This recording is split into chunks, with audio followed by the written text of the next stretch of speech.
How exciting was that Week 1 victory to be out there in front of all those fans? You had a great crowd.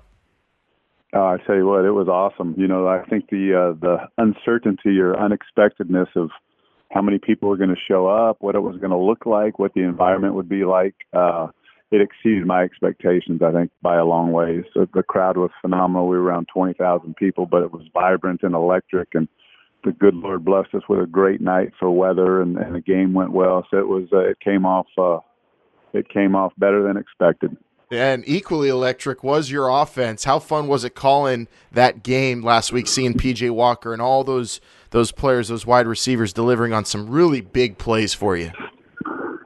Well, Coach June Jones calls the offense. So I was right next to him with a few suggestions, and we do a collaborative effort on the game planning and putting that all together. But it's his baby on game day, so he called an excellent game, and I like the fact we started out a little bit sluggish. We got behind. We were down 14-6, I believe. Then we put a good rally together and scored the last 25 points of the game, and operated a lot more effectively in the second half. So. There are some first game jitters and flaws and things you have to work through, but I'm proud of the way we handled those things and improved in the second half for sure. And you and Coach Jones have been up and down the roads a lot together, and you both have experienced a lot of football. What was it like having all those play calls aired on live TV? Well, it's interesting. I watched the second half of the Dallas-St. Louis game, and I think they had every single call on television. And I'm like, wow, you talk about undressing yourself and putting your scheme and your schematics and calls out there to the world. I think watching our playback, there were probably maybe only 4 or 5 or 6 full play calls where you can kind of hear what we were calling. So it was a little bit more secretive, if that's the right word, on our aspect. But it certainly is user-friendly and fan-friendly, and it's got to be a blast for them watching the game. And you guys came storming out of the gates as an offense, really, at least compared to some of the other teams, putting up 37, and the fast pace. I feel watching it on TV really looked like you guys. I don't know if you catered the offense to the up-tempo rules that the XFL is going for, or is that just the natural state of the natural fit of the run and shoot? Is it perfect for the framework of that XFL rule book, you think? Well, I think it works well. I think as a coordinator, you have to cater your game to that 25-second clock.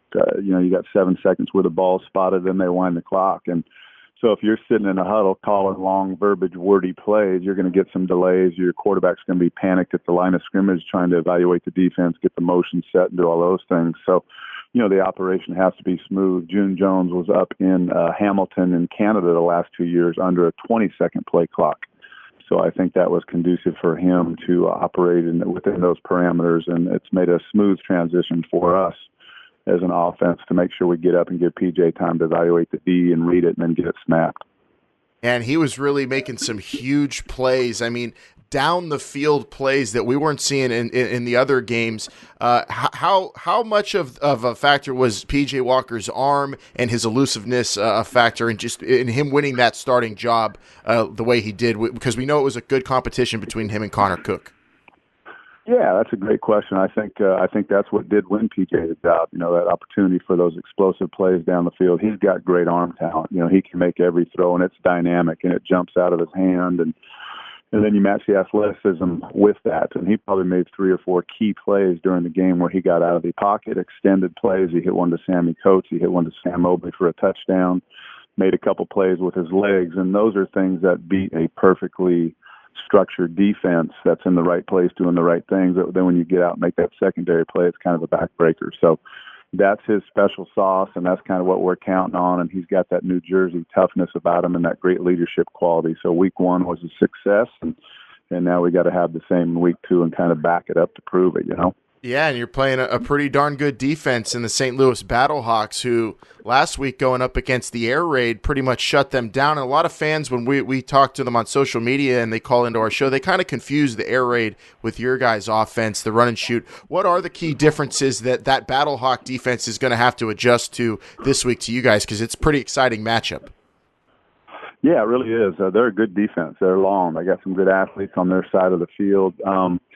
I think a couple things that define our offense. We're a vertical passing game. We're going to get down the field and stretch you vertically, where I think the air raid is a little bit more horizontal, working all 53 and a third yards of the field, and which we do. But I know Dallas was missing their main quarterback, Landry Jones. He was out, so I think their offense was a little bit flat. But St. Louis has a good front seven. They play conservatively in the defensive secondary. They'll play some deep cover two, some two Tampa, some three deep stuff. They got Will Hill as safety, a longtime NFL veteran back there, kind of the quarterback of the defense. So it'll be a good test for us, but we're certainly looking forward to it.